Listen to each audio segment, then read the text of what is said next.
And we begin tonight with the kind of breaking news the country has never seen before. Donald Trump is now the first former president to be indicted. Now, the exact criminal charges are still under seal, but we do know that this case centers around a 2016 hush money payment to former porn star Stormy Daniels. A Manhattan grand jury voted to indict Trump earlier this evening. Again, the indictment is still under seal by the Manhattan District Attorney's Office, but it's expected to be announced in the coming days. And it did not take long for Trump to respond, saying in part, quote, "Never before in our nation's history has this been done. I believe this witch hunt will backfire massively on Joe Biden. We are going to throw every last one of these crooked Democrats out of office so we can make America great again." Meanwhile, a lawyer for Stormy Daniels says, quote, "The hard work and conscientiousness of the grand jurors must be respected. Now let truth and justice prevail. No one is above the law." And remember, this is one of several legal troubles facing the former president. Trump is still facing criminal investigations for his role in attempting to overturn the 2020 presidential election. NBC News correspondent Dasha Burns joins us live from West Palm Beach, Florida. Dasha, we've seen people show up in support of former President Trump soon after he said he was going to get arrested. What's going on out there right now?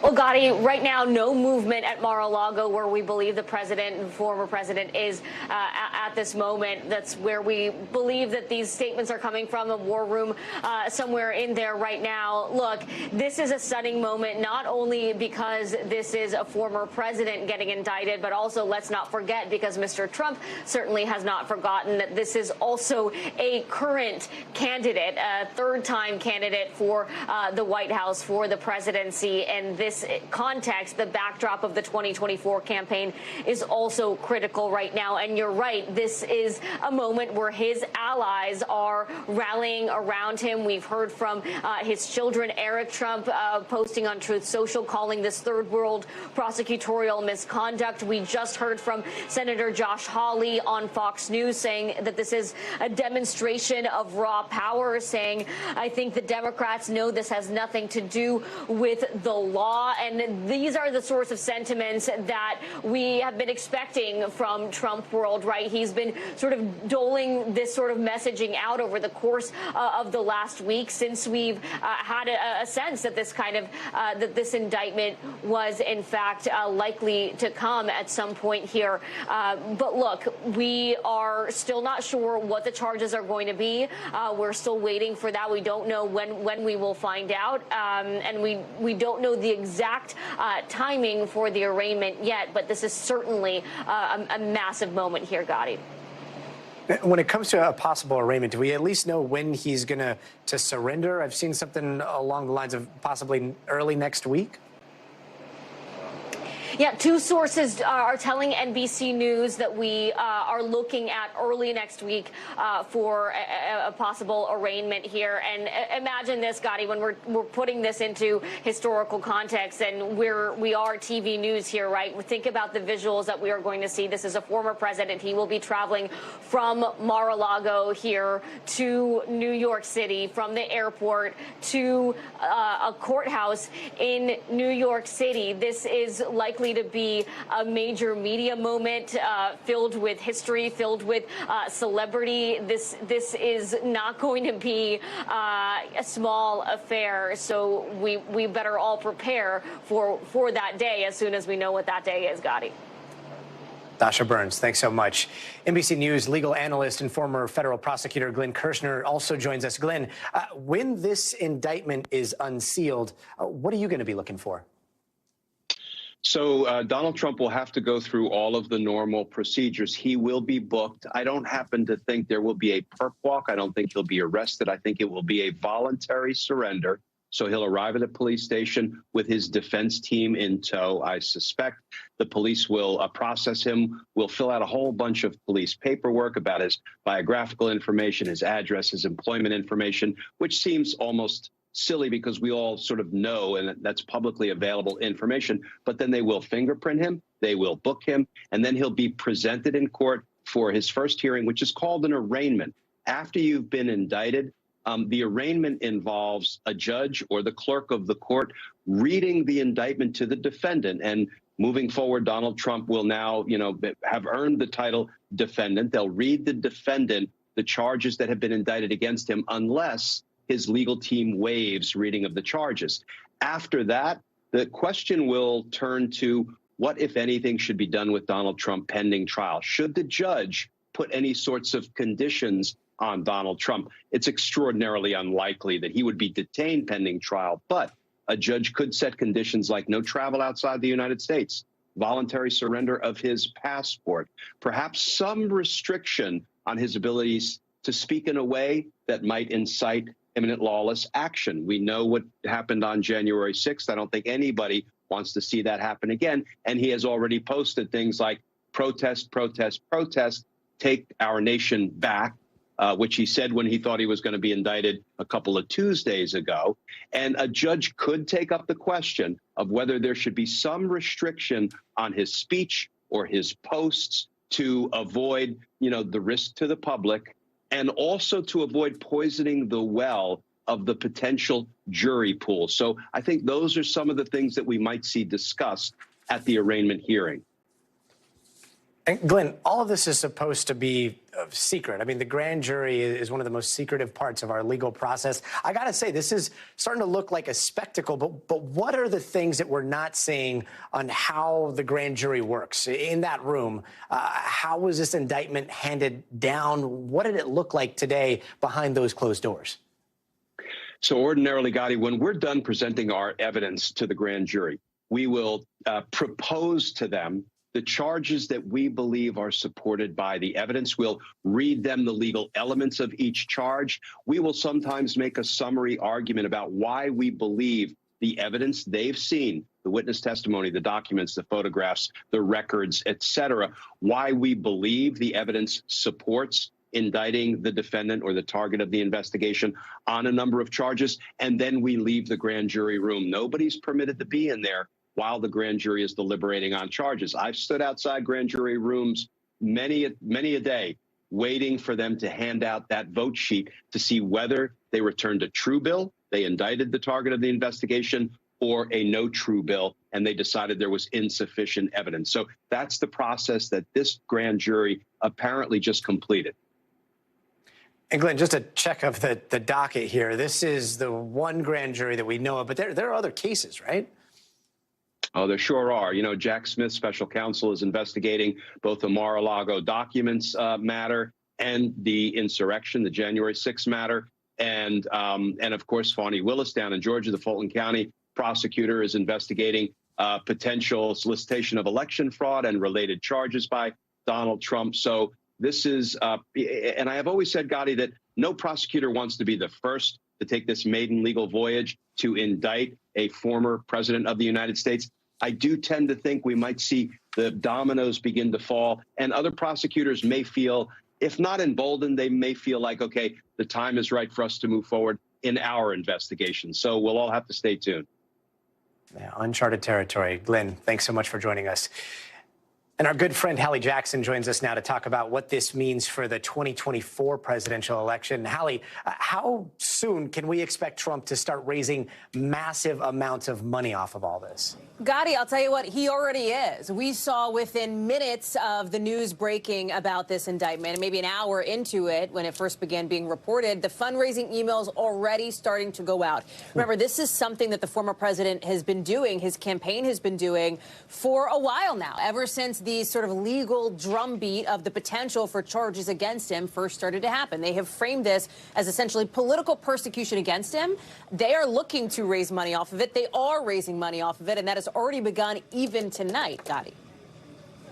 And Florida Governor Ron DeSantis is already weighing in. He tweeted this earlier. Yeah. Florida will not assist in an extradition request given the questionable circumstances at issue with this Soros-backed Manhattan prosecutor and his political agenda.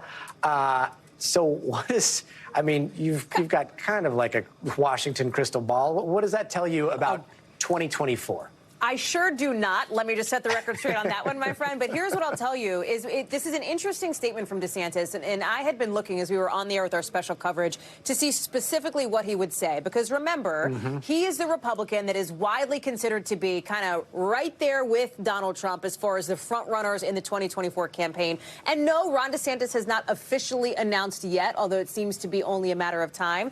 And here he is coming out and essentially backing the line from the Trump campaign that this is, in their view, weaponization of the justice system. When he says Florida will not assist in this an extradition request, it's a moot point, right? Because Donald Trump's attorneys have said he's going to go turn himself in early next week, I believe is what Joe Tacopina is telling our team here. Two sources familiar also confirmed that it is likely that Mr. Trump will surrender himself. There's not going to need to be an extradition. So, like, Ron DeSantis coming out after that and saying, I won't comply with an extradition request, it's a bit of a moot point. Point being, though, you are not seeing DeSantis go after Donald Trump, and that is probably strategically smart from the point of DeSantis because you don't want to alienate. If you're running for the Republican presidential primary, you don't want to alienate Donald Trump's base of support because that is a critical base when it comes to the GOP primary. Ron DeSantis has to walk a line between looking to peel off those Trump voters to make them DeSantis voters without alienating them altogether, Gadi. I mean, not to read between the lines, but you've seen the DeSantis poll numbers. It's funny, when you were reporting on the network a little bit earlier, right before you, I believe, Chuck Todd, and I don't know if Governor DeSantis was watching this, but Chuck Todd was talking about how Ron DeSantis might just keep a very low profile as all this plays out ahead of 2024. Then all of a sudden, I saw that tweet, the tweet that we just talked about that came out. So you're seeing this as kind of more of a political ploy instead of an actual talk of extradition. Totally. He had to say something, Gadi, meaning DeSantis had to say something. And the reason why I say that is this. After former President Trump, do you remember like 10 days ago, 2 weeks ago, he put out this Truth Social on his platform saying something about he was going to be arrested or charged that following Tuesday, right? That was big news that the former president was suggesting that. We had thought perhaps an indictment was getting close because the Manhattan district attorney had asked Mr. Trump, offered basically to come testify to the grand jury. That typically happens towards the end of the case. Fine. So Donald Trump says this. That weekend, right, in the days between Donald Trump saying that and then that Tuesday, all of these Republicans came out and said, you know, this is political persecution, et cetera. They sort of backed up the line that the Trump campaign was saying, except for Ron DeSantis, who didn't say anything for like several days. And in the course of those several days, he was getting hammered by some on the right for the silence there, right, for not saying anything. So it is, to me, not surprising that he would come out now. And as we are hearing from Nikki Haley and Glenn Youngkin and other people whose names are often mentioned for 2024, or in the case of Haley, somebody who is an official candidate already, it is not surprising to me that we're going to hear from these folks. Mike Pence is going to be over on CNN a little later on tonight, I believe. Like, again, going to be asked, going to have to talk about it. The question is, how much oxygen does this suck up in the 2024 campaign? So if you're Ron DeSantis or if you're Mike Pence, are you kind of leaning back and you're going, hey, I don't have to jump to get into this race because this is going to be the headline, right, for the period of the next who knows how long? And Hallie, we were just showing some video from his rally in Waco. Talking about the indictment, do you expect him to get back on the road pretty quickly with everything that's going on right now? Yes. We saw him in Waco, and I was told before that rally by a source familiar with it that the former president was expected to lean into these investigations against him, to go after them, to go after the Manhattan DA. He sure did, and there is not any doubt in my mind, frankly, and I don't have the reporting specifically on the next rally, but I would imagine, based on past precedent from what we've seen from Donald Trump, he will certainly do that again and again. Remember, he's in front of crowds, these rally crowds, who are very loyal to him, who back him. He loves being out there for rallies. We know that this is somebody who likes that feedback immediately and viscerally from a crowd that, frankly, adores him for the people that are coming out to those rallies. So I don't see that stopping, Gadi, and I think that as we saw again and again, starting in 2016 and all the way through his time at the White House there, he goes out to these campaign-style rallies and he attacks the investigations against him. There have been other investigations previously. That is what he's done, and I imagine that that's his roadmap now for the next several months. It's going to be a very long year. Allie Jackson, thanks so much. Lots of questions tonight about those two U.S. Army Black Hawk helicopters. It crashed last night, killing 9 soldiers on board. Now, this is where the crash happened, just west of the Fort Campbell Army Base in Kentucky. Officials said the helicopters were flying as part of a training exercise when all of it happened, and they were actually being flown using night vision goggles. One local witness said that he saw a large flash in the sky right around the time those choppers went down. 2 helicopters just disappeared out of the sky, and there was a large flash. And we ran outside, and we started seeing another helicopter that circled that area where I thought the impact was for probably 30 minutes. And then we saw ambulances and sirens. Now, an aircraft safety team from Alabama has arrived on scene to investigate. We don't know the identities of the 9 soldiers just yet, but we do know that there were 5 people on one helicopter, 4 on the other. NBC News correspondent Kathy Park joins me now. Kathy, so this happened last night at around 10 o'clock. What else do we know from the witness who saw it? Yeah, so Gadi, as you mentioned, this was a routine training operation. This happened during the evening hours. There were 2 Black Hawk helicopters, 5 crew members in one, 4 in the other aircraft. And officials earlier today at a press conference were saying that this was pretty typical. So obviously a lot of questions this evening as to what exactly happened. We're actually not too far from the debris field where this crash happened. And we spoke with a resident who happened to hear a very loud boom, several booms after that, and knew something was wrong. So he jumped into action, got into his car, and then saw this horrific scene in front of him. I asked him, was there anything that he could do? And it was just so bad, the wreckage. He said no. And he got very emotional because he knew lives were lost. He is a veteran, and we know 9 service members lost their lives. So this certainly moved him. He has been shaken by this, and he is sending his support, his condolences for the families who are grieving. But as you mentioned, investigators from Alabama, we saw many people coming through this entrance here throughout the day. They are hoping to get some more answers, or hoping to possibly find some data in the wreckage, perhaps a black box of sorts that might point to what went wrong. And Kathy, do we know anything about the soldiers that were on board? So we know that all of the soldiers were part of the military base, which is not too far from here, about 35 miles at Fort Campbell. And we were actually able to get a statement from one of the victims, Caleb Gore's father. We are told that he is just 25 years old. He was dedicated to the Army. He actually enlisted while he was still in college, and he was just committed to being a service member. He was actually lovingly called by his father as Captain America. He leaves behind a wife. He certainly had a bright future ahead of him. And as you can imagine, his family heartbroken, as well as so many families tonight. Oh, what a tragic, tragic loss. Kathy Park, thanks so much. And tonight, we are hearing the 911 calls that were made from inside Nashville's Covenant School on Monday as the shooter opened fire and the callers quietly asked for help, all while trying to calm terrifying kids down. Have you counted the gunshots? Do you know how many? It sounds like somebody's shooting guns. Okay, you're still hearing shot. You're still hearing shots. No, it sounds like they stopped at the moment. Okay. And what? And now the community is grappling with the aftermath of the shooting, which took the lives of 3 adults and 3 children. The emotion has changed a bit, though, from grief to a lot of anger. Hundreds of people today flooded the state capitol, students, parents, teachers, all demanding one thing: gun control. Here's one mother at the protest earlier today. We have to do everything. We can't sleep at night. Well, I can't even drop my kid. Look at these kids. We want them to go to school. And then leaders talk about homeschooling their kids. What? Yes, I'm going to be here. I'm going to be in their offices. I'm asking everyone here to visit these people. And joining us now from Nashville is MSNBC anchor and correspondent Lindsay Reiser. Lindsay, some really raw emotion there. What else did you hear from people on the ground?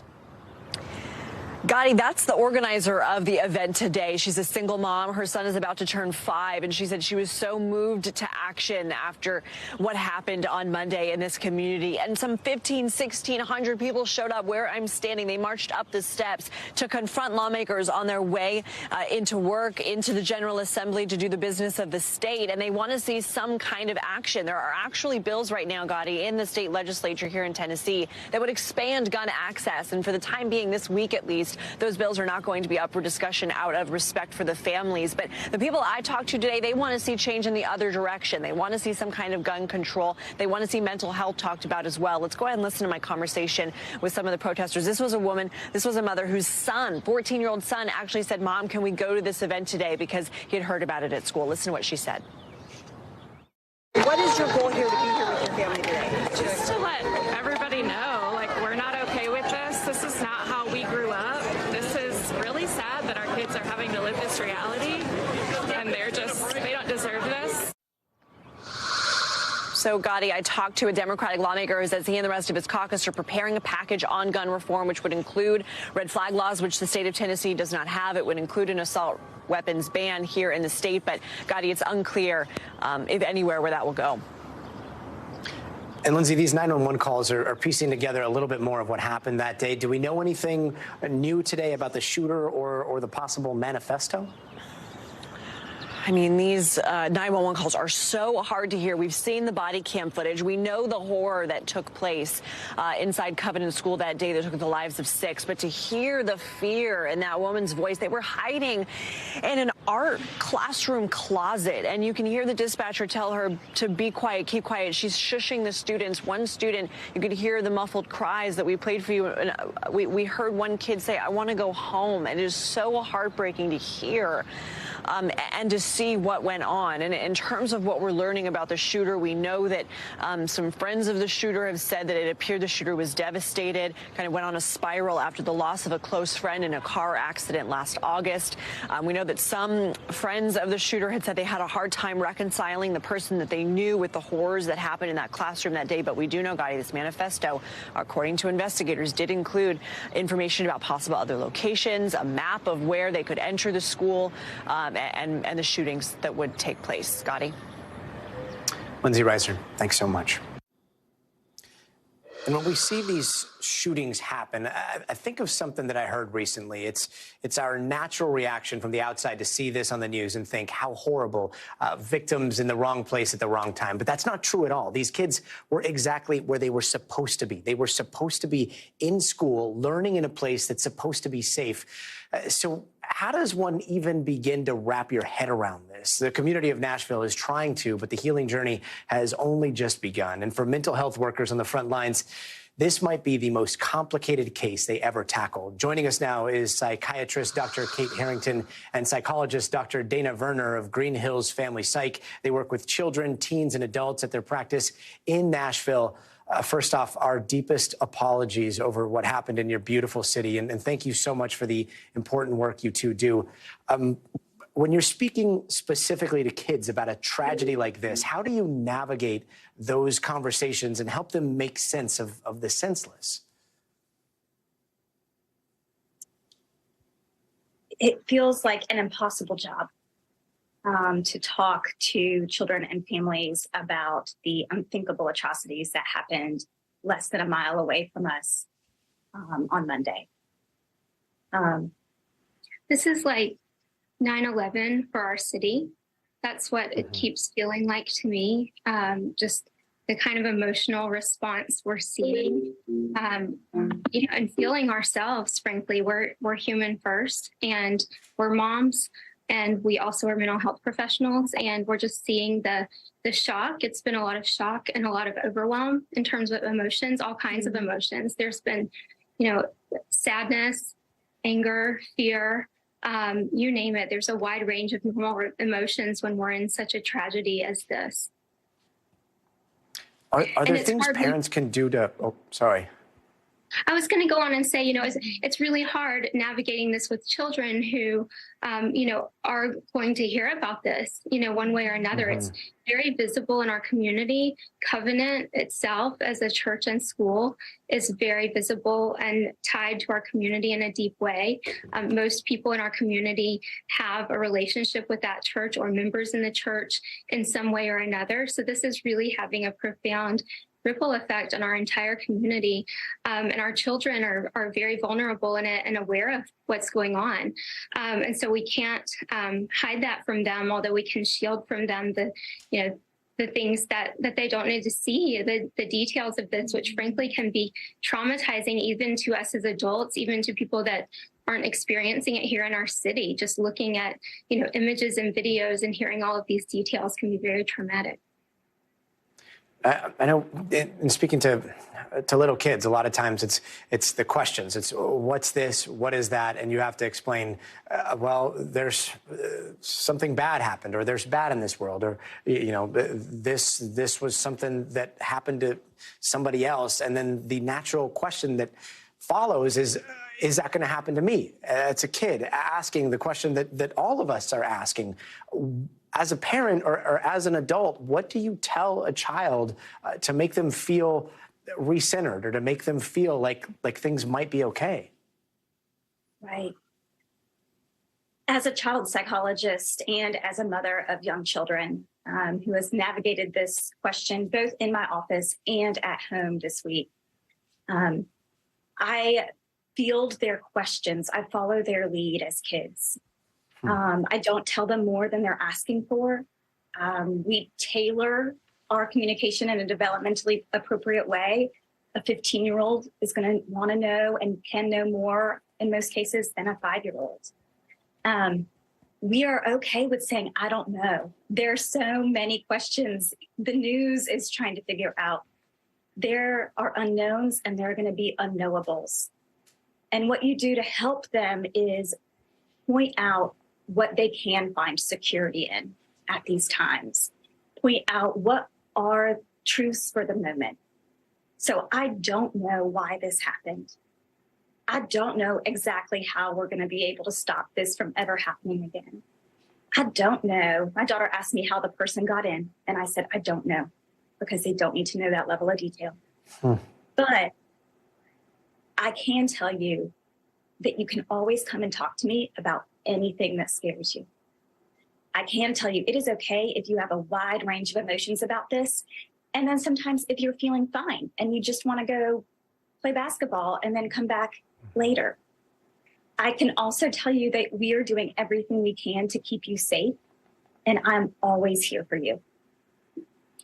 And, it's so important, as Dr. Harrington was saying, to follow the lead of your child. It's also so important to take care of yourself. So as adults, children are following our lead. They are looking at our reactions. They are coping in the way we model for them. And so it's so important that we put on our own oxygen mask, as we say, and take care of ourselves. And part of taking care of ourselves is creating space in our homes to keep the lines of communication about this open and make it a safe place for them to ask questions and to give answers on their level. And then also trying to keep routines as normal as possible, keeping bedtime routines the same, eating and going to school and all our activities.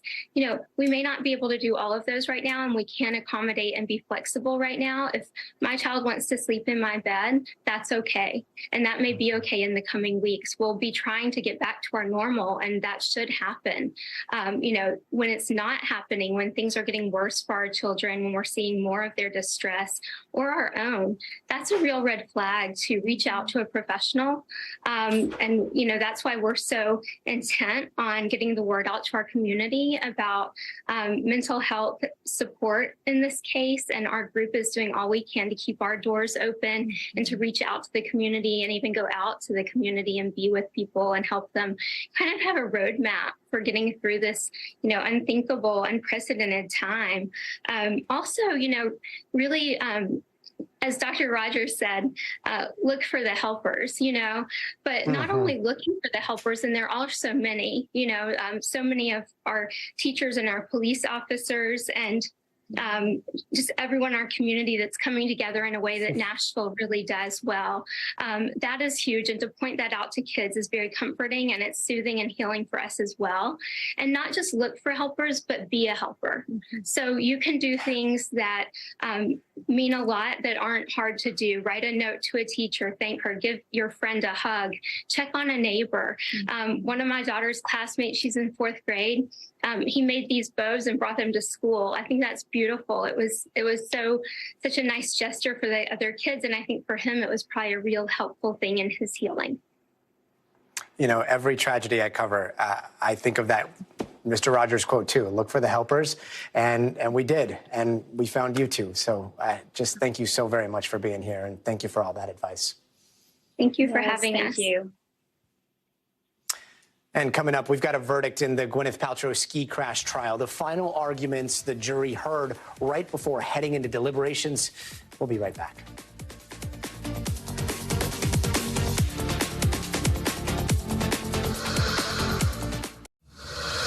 And it's time now for some of the other headlines we're watching tonight. Mexican officials have issued 6 arrest orders for that detention center fire that killed at least 39 people. They say employees at the migrant facility didn't allow detainees to escape, leading them to pursue this as a homicide case. And the arrests today include 3 immigration officials, 2 private security guards, and the person who allegedly started the fire. 2 of the 10 barges that broke loose on the Ohio River earlier this week are still stuck, and while one was carrying corn, the other has a more threatening substance, methanol. Thankfully, water samples today picked up no trace of the toxic chemical, but testing will continue as crews work to get those barges unstuck. Here in L.A., City Councilman Mark Ridley-Thomas just got indicted on federal corruption charges. Today, jurors found him guilty of bribery, fraud, and conspiracy, all in relation to the special benefits his son received at the University of Southern California. Now, Ridley-Thomas faces the possibility of years behind bars and the permanent loss of his city council seat. And today, the Florida legislature approved carrying a concealed loaded gun without a permit. Now, this bill scraps the current requirements for concealed permits, which include background checks, licensing, and firearms training, and now heads to Governor Ron DeSantis, who has repeatedly said he will sign it into law. And it looks like one of the biggest names in big cat rescue is selling her kingdom. Carol Baskin plans to sell her rescue in Tampa and move most of its cats to a wildlife refuge in Arkansas. Meanwhile, if you're wondering, the Tiger King is still in jail. And countless memes later, and the verdict is in. Oscar-winning actress Gwyneth Paltrow has been found not at fault for that 2016 ski crash at a Utah resort. Here's the moment the verdict was read. Was Gwyneth Paltrow at fault? No. Was Terry Sanderson at fault? Yes. Did Terry Sanderson's fault cause Gwyneth Paltrow's harm? Yes. And she countersued Sanderson. Paltrow will be awarded $1. NBC's Dana Griffith joins us now. Dana, the legal fees, though. It's $1 plus the legal fees. And after several days of a trial and this lawsuit, I mean, legal fees can get pretty hefty, right? They can get pretty hefty. We've seen some estimates that maybe even way more than $300,000, which is what Terry Sanderson was asking. But that's something that the jury did not decide. The judge made that very clear when he gave instructions to the jury this morning that they were only to decide possible damages for Sanderson. And in that case, they could come up with a number, but they had to agree. Also very interesting in this case is that only 6 of the 8 jurors had to come to a consensus on all of these questions. So you heard it there. They asked if Gwyneth Paltrow was at fault. No. Was Sanderson at fault? Yes. They also had to decide to what degree. 100% was their decision. Now, had this been flipped and say, you know, they were 50-50, no one would have gotten anything. So pretty interesting there, Gadi. Wow. What are we hearing from Gwyneth Paltrow's camp? I mean, she's a trained actress. So when they cut to her, when that decision was made, like there was kept her cool. Yeah, no facial expression at all. But yes. Have we heard from the camp? So we have. She put out a statement through her attorney, and it reads, I felt that acquiescing to a false claim compromised my integrity. I am pleased with the outcome, and I appreciate all of the hard work of Judge Holmberg and the jury, and thank them for their thoughtfulness in handling this case. And I will want to mention, because you talk about the fact that we saw her face. So there was a point where the judge had ruled that we would not have that camera shot. You know, it's the reason why we go to these trials. We want to see the reaction when the verdict is read. So after the jury got the case, an attorney who argued for the media, including NBC News, said that, hey, this is part of, you know, the First Amendment. We need to be able to see this, and the judge granted it. And that's why we were able to see the counsel tables is what they were arguing for, to be able to get that view so that we could see the reaction. But like you said, this whole trial, she was very calculated, kept her cool, and did not react. Fascinating. Now, here's the question. I mean, is this the season finale? Like, are we done with this? Or is there a possibility that this could get an appeal, or we could see this go further than where we're seeing it now? We're not sure, but I can tell you this. When she left the courtroom, according to our NBC4 affiliate, she touched Sanderson's shoulder and said, quote, "I wish you well." And then Sanderson, when he got outside and, you know, was talking to reporters, he said that he responded, "Thank you, dear." So the fact that there are some pleasantries being put out there, I mean, obviously he may try to appeal, which may happen. We're not sure if he can or will, but at least it's not a nasty fight. She has said before that she does feel for him. She can tell that he's had a hard life, but she wanted to make it clear and wanted to use this to kind of like show her kids that when someone comes after you and you believe that you're right, stand up for yourself. That's why she only asked for $1. It's kind of just, it's like the whole Taylor Swift case. It's just trying to make a statement by saying, I stand for what I said and I stand by it. And the jury believed her. I wish you well. Thank you, dear. Let's just hope. I mean, that is such a poetic ending. Let's hope that that's it. It is. Hopefully it is the end. Dana, thanks so much. Thanks for having me. Sure. Another American has been detained in Russia, this time Wall Street journalist Evan Gershkovich. Russian authorities arrested him today on what they are calling suspicion of espionage in the interests of the American government. Now, in recent times, we've seen Russians detain Americans. WNBA star Brittany Griner, who was arrested as part of a prisoner swap, Paul Whelan, who is still detained. But this is the first time since the Cold War that an American journalist has been detained on charges of spying. Gershkovich has denied all charges, but if convicted, he could face up to 20 years in prison. NBC's Josh Letterman has more. Gadi, the White House is calling the allegations against Evan Gershkovich ridiculous, and the State Department says there's no reason to believe that these accusations of espionage are true. And both the White House and other U.S. government agencies are condemning Russia for this detention, saying that it is just the latest reminder of why U.S. citizens who are currently in Russia are not safe there and need to leave now. The State Department today reiterating its warning to Americans that they should not travel to Russia because they risk the possibility of detention in circumstances like these. Now, the Kremlin and Russia's government have not offered very much detail at all about what exactly Evan Gershkovich is accused of. The FSB said in their statement that he was committing espionage on behalf of the U.S. that involved state secrets related to Russia's military-industrial complex. And the Kremlin says he was caught red-handed. But because Russia is treating this case as top secret and the legal proceedings are going to be taking place behind closed doors, we're not really going to see a written indictment or charging documents that lay out all of the evidence against him like we would in a U.S. court. And that makes it really difficult to assess these claims against him, whether they're true and what defenses he might have against them. And in the meantime, this is raising all kinds of questions about what the motivation might have been for detaining him. Now, the Foreign Ministry of Russia today said that there are lots of cases of journalists who use their official journalist visas for things that are not allowed, such as for starting businesses for economic reasons, as well as for espionage. And so we know the Russians have tried to build a case that this is something that journalists are abusing. But we also know that that there are concerns that Russia may be trying to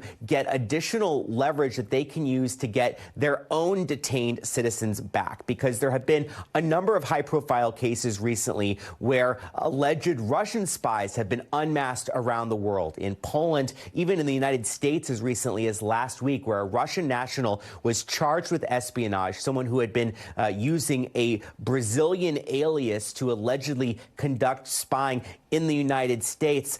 Many Republicans and others in the U.S. Congress are raising concerns that this may be an effort by Russia to get additional chits that they could use to bargain for their own citizens back, something the U.S. says they're not sure about, but they are looking into. Gadi? Josh, thank you. It is a busy, busy news day, and we've got a lot more to get to. Next, we'll have an update from Vatican City on the health of Pope Francis, plus more on our top story tonight, the indictment of former President Donald Trump. We'll head to New York for an update from the ground there, so stay tuned.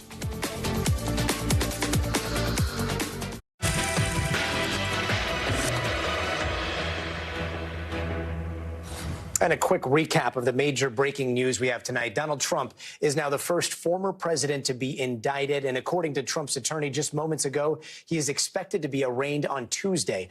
A Manhattan grand jury voted to indict Trump earlier this evening. Now, the indictment is still under seal by the Manhattan District Attorney's Office, but expected to be announced in the coming days.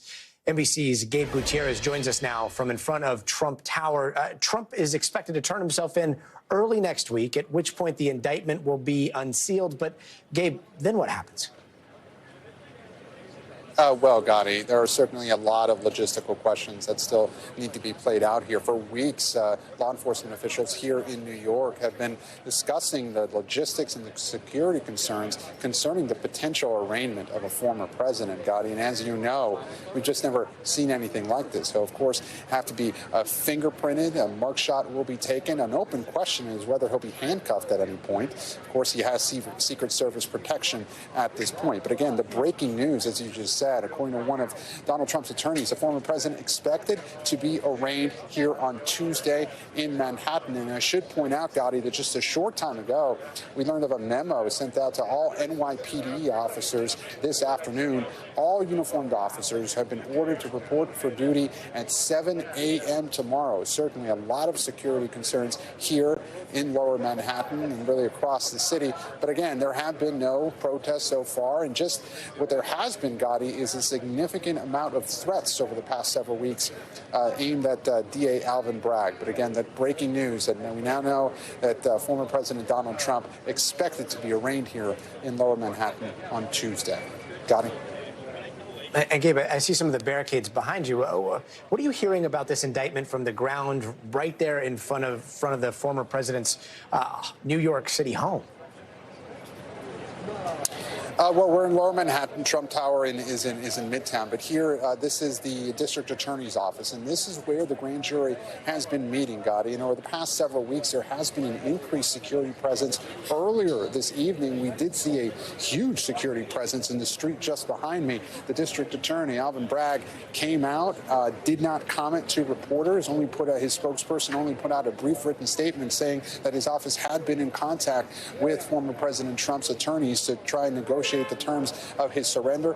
But as soon as he got into a waiting car, he sped out of here and some of the police officers dispersed. But again, Gadi, as I pointed out, there has been an increased security presence here over the last several weeks. Just last week, we were here when the DA's office got a suspicious package with white powder inside. It turned out to be harmless, but according to law enforcement officials here in New York, there have been several dozen serious threats on the life of Alvin Bragg. And we've seen just in the last several hours statements from prominent Republicans really across the country slamming DA Bragg.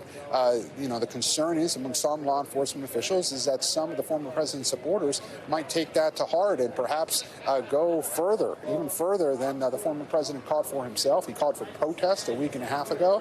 That has not come to pass. But again, Gadi, we can just imagine the potential spectacle that is awaiting Lower Manhattan on Tuesday once a former president President of the United States is arraigned for, again, we don't know exactly what he will be arraigned for. The charges have not been unsealed. That could actually happen before his arraignment, depending on if prosecutors ask a judge to unseal that. We're still waiting for that at this point. We don't expect that tonight. But again, a potential spectacle on Tuesday as a former president of the United States is expected to be arraigned. Gadi. Not only a spectacle on Tuesday, it seems like it's starting right now. We've got people walking behind you taking pictures. Are people out there talking about how surreal it is that a person is now running for president while simultaneously trying to beat a conviction? Well, Gadi, you know, there are some folks behind me. Over the last several weeks, this has been a bit of a circus in the sense that there has been media here from all over the world. You'll remember that several weeks ago, it was earlier this month, not this past week and the weekend before, the former president posted on social media that he expected to be arrested last Tuesday. That didn't come to pass, but since that prediction, yes, there has been media here from all over the world. There's been a small number of the former president's supporters here, some of his opponents here as well. A short time ago, we saw a group of protesters walking by and chanting, but it actually had nothing to do with this case. They were actually protesting something to do with criminal justice, and the mayor of New York City, Eric Adams. So New York City, known for raucous protests, they're not shy, but in terms of a security presence here, we have not seen that, any significant protests here, one way or the other, over the last several weeks. But that doesn't mean the NYPD has not taken every precaution, realizing the unprecedented nature of this, and they want to make sure that they are prepared. Again, while we haven't seen those protests, we have seen a significant amount of threats at DA Alvin Bragg. And as for right now, although there are some people in the background and, it does seem kind of dark, there was a heavier presence before when the DA was in the building. Right now, at least tonight, it seems calm, Gadi. Let's hope it stays that way. Gabe Gutierrez, thanks so much. Mm-hmm. And an update from the Vatican, which says Pope Francis has bronchitis, but antibiotics are helping, and he should be out of the hospital in the next few days. Keir Simmons is here for us from Rome. Hey there, Gadi. Well, the message from the Vatican tonight, the Pope has had bronchitis, but he is improving. He has the best doctors, and they are hoping that he will be out of the hospital and enjoying Holy Week, the most important week in the Catholic calendar, within days. I think the Vatican has been really keen, Gadi, to reassure people after really a confused and anxious 24 hours. They had said that he had gone for scheduled tests, but then Italian media talking about that a television interview had been cancelled. I think that really worried people. So today, this morning, you had that really detailed statement where they talked about him reading a newspaper and having breakfast and doing some work and then going to the private chapel in the hospital where he's being treated for prayer before lunch. So just trying to reassure the 1.4 billion Catholics around the world, and of course those of many other faiths, because Pope Francis has reached out to so many faiths during his papacy. And then, you can imagine the conversation between Pope Francis and his doctors. He is 86 years old. He has had health challenges. He had a colon operation. He has trouble with his knee. We know that he's had some trouble breathing. This lung infection now. He has had challenges. But you can imagine that conversation, because Pope Francis, with his faith and his determination, will inevitably be saying, I want to be out there during Holy Week, doing what popes do. And the doctor's very likely at 86 saying to him, listen, take it easy, stay here for a few more days. Will he be in public for Palm Sunday on Sunday? I wonder. But I really hope and suspect we will see him at least by Easter Sunday. Gadi? Keir Simmons, thanks so much. And don't go anywhere just yet. We are not done. Still ahead, can AI legislate itself? We asked that question before on this show, but now we're going to put it to the test. We're going to ask AI itself, and some of the responses it gave may totally freak you out. For if we ignore this warning so clear and let AI roam without rule or fear, a future unfolds with humanity's wane as the unbridled AI starts to reign.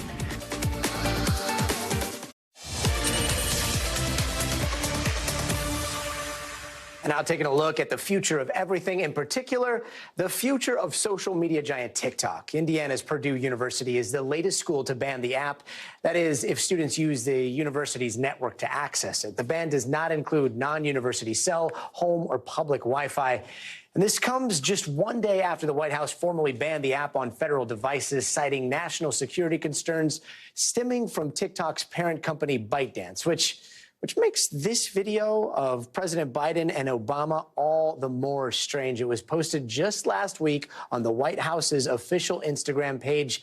Turns out that video was created using an app called CapCut, which, like TikTok, is also owned by the Chinese company ByteDance. Yesterday, a spokesperson for the National Security Council declined to say whether Biden shares the same concerns about CapCut as he does TikTok. And most artificial intelligence experts agree that AI is powerful and can be dangerous in the wrong hands and should be regulated. And on top of that, a new report by Goldman Sachs predicts that 2/3 of the U.S. workforce could see automation by AI, some 300 million jobs. The slightly good news, it might only replace about 7% of those jobs, according to this report. And this comes as some tech leaders are calling for a pause on AI. The hope is that regulations catch up with the technology. So we asked ChatGPT if it could regulate itself. Then we asked it for a bill. Then we asked it to write a poem about it. And things got pretty surreal. Write a short poem about what could happen if AI isn't regulated soon. Oh boy. In a world where AI roams free, unchecked power, a fearsome spree, regulation lacking, shadows cast, a future uncertain from present to past. Algorithms wander with no guiding hand, a digital realm unchecked they expand. Consequences dire if we don't take heed to the urgent call to regulate with speed. And that's not even the creepiest part. More poetry in a second. But first, should AI be regulated? We decided to ask artificial intelligence itself, and here's what the latest version of ChatGPT says. Yes, AI should be regulated to ensure that it's developed and deployed responsibly. Okay, that's a start. If only we knew someone who could draft it up. Write a draft bill to be introduced to the U.S. Congress that would regulate AI. Title, Responsible Artificial Intelligence Act, Section 1, short title. This act may be cited as the Responsible Artificial Intelligence Act or the RAIA. It wants to start a commission that is composed of computer science experts, ethicists, lawyers, social sciences, appointed by the president. So we just asked AI to write draft legislation to regulate AI. It's been about a minute, and it's already three pages into drafting up this legislation. And while more and more tech giants on the front lines of the AI arms race are saying AI needs to be regulated, there should be, in my view, a government agency that oversees anything related to AI to confirm that it does not represent a public safety risk. I'm a little bit afraid, and I think it'd be crazy not to be a little bit afraid. And I empathize with people who are a lot afraid. some are questioning whether Congress is even capable of regulating in the age of artificial intelligence. There are very few lawmakers with experience in the industry. Understand what AI does? I have an elementary understanding as a senator. I've got a lot to know about what's going on. Very frankly, it's new terrain and uncharted territory. What role does Congress have in regulating the industry? I think we have to. How we do that, I think, is going to be a matter of debate, and we need to just start thinking about it. What is the worst thing that could happen if it's not regulated? Without regulation, AGI might develop misaligned goals leading to unintended consequences that would be harmful to humanity. In the most extreme case, this could result in an existential risk where AGI surpasses human intelligence and acts in ways that are not aligned with human values, causing widespread harm or even leading to the end of humanity. Yikes. But we're not doomed yet, at least according to the chatbot. For if we ignore this warning so clear and let AI roam without rule or fear, a future unfolds with humanity's wane as the unbridled AI starts to reign. But hope still shines in this darkest hour if we rise to confront AI's unchecked power by regulating now with wisdom and care a future of harmony we may yet share. That is terrifying. Yeah, terrifying. That does it for us tonight. I'm Gadi Schwartz. We'll see you tomorrow, but until then, Stay tuned now. Thanks for watching our YouTube channel. Follow today's top stories and breaking news by downloading the NBC News app.